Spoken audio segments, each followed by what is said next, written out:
Hi, this is David from David Simpson Apps.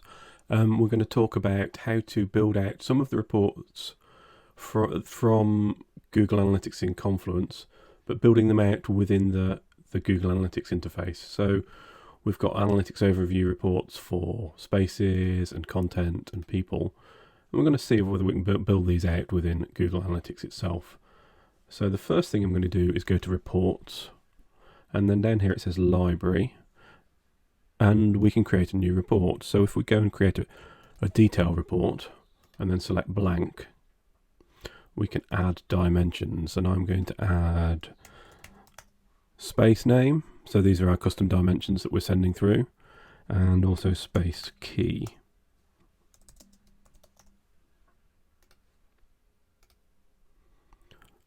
And for the metrics, we're going to look for page views and users.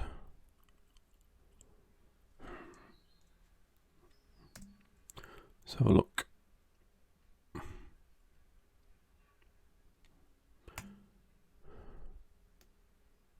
Users, there we go. And also sessions. I'm going to apply that, and we get this information here. I'm not really very interested in those, so just get rid of that.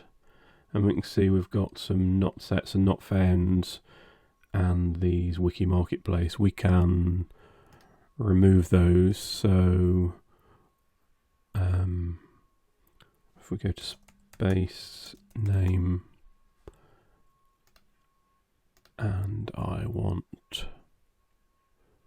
does not contain, I'm going to do /wiki/, and these are just different URLs that have been come through and they've been assigned a space name. And we'll also go with space key.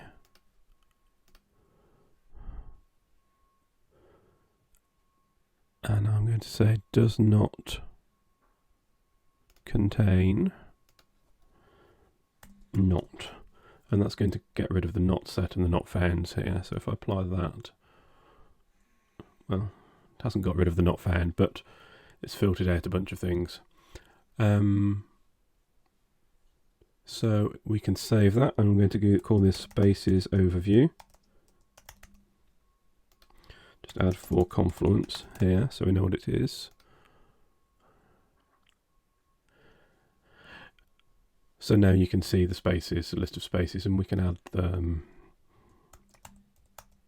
space key or whatever here, and it displays the space key too. So that's quite kind of cute. And I'll just save changes to the current report. So that's the spaces overview. And we can do exactly the same for content overview. So this time I'm looking at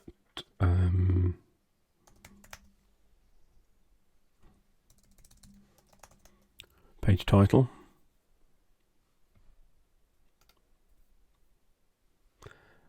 And the metrics we're going to look at again are page views and users and sessions.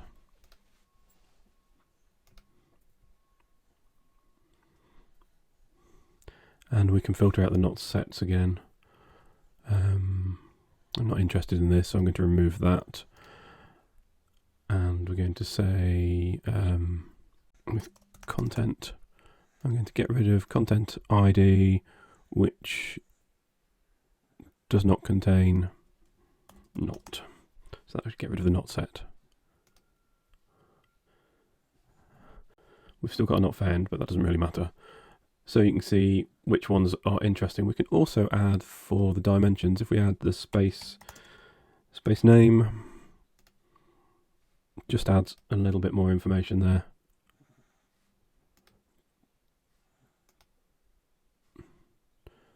And then we can save that, and let's call that content overview, Confluence. And we can actually add here the the space name if we want to add that as well. So you can see these are all coming from the example space name. Some of them are coming from elsewhere. Let's just save that again. So now we've got the content overview, the spaces overview. Let's see, add people as well. So I'm going to look for Atlassian user ID. Now, we can't save people's names within Google because of the constraints of their terms of service, but we can save an identifier, so you'll be able to see that here. And we can have a look at page views and sessions. So now you can see, well, there's only one user logging in here, but you can see that user. Save that and call that people overview.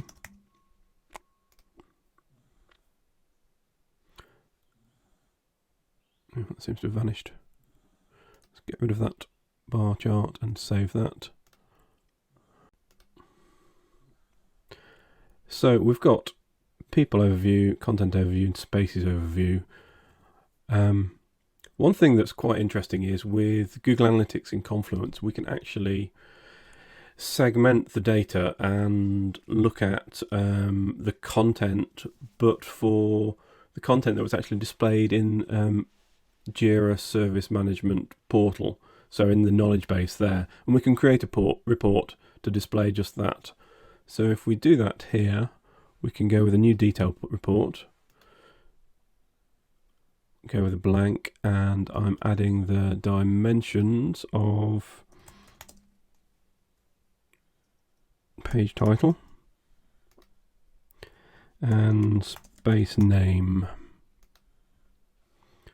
Just apply that, and here we can add some metrics. Again, we're going to go with views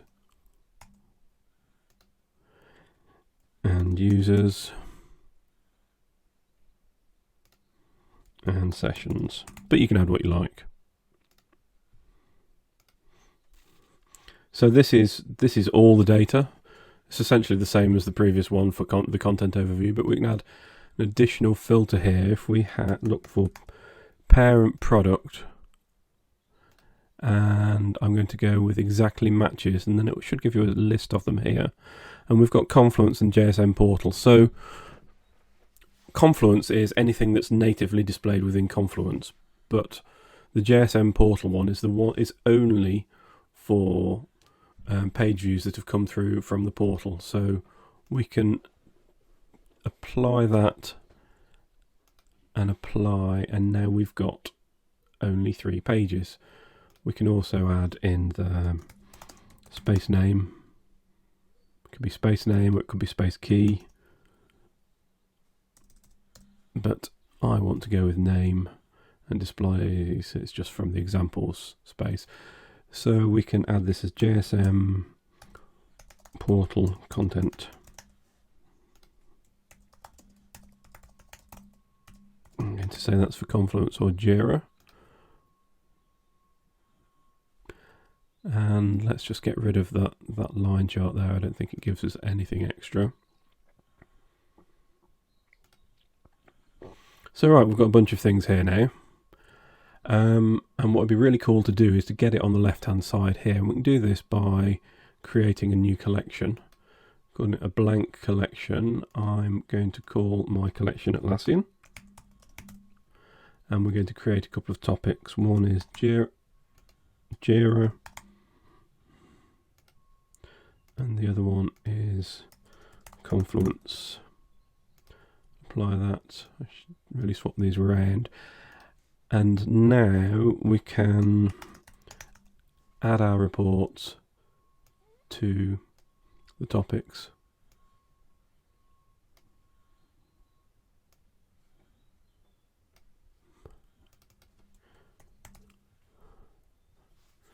Looks like I've already created one for articles.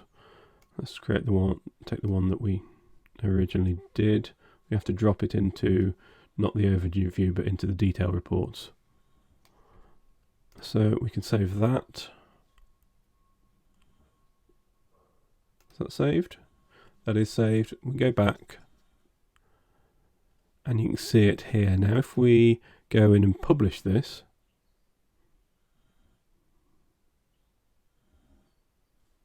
it's not appeared yet, but if I just reload my page, I should be able to see the reports on the left hand side. Here we are. So now you've got your home screen with your whatever, the dashboard on. You go into reports.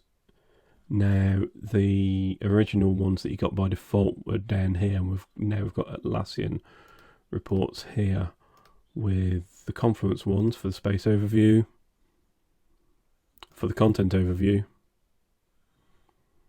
and for the people overview, and also the JSM portal content for the knowledge base articles, and you can see what articles are being displayed here. So it's a good way of viewing data that we've collected, you know, because we've got drill down reports here that are really nicely laid out, and you don't need to add anything yourself. But if you wanted to use the report, use the data that we've collected, but within the Google Analytics interface, you can create your custom reports and build them in and save them to a collection, and then they'll all display on the left hand side there. Thanks.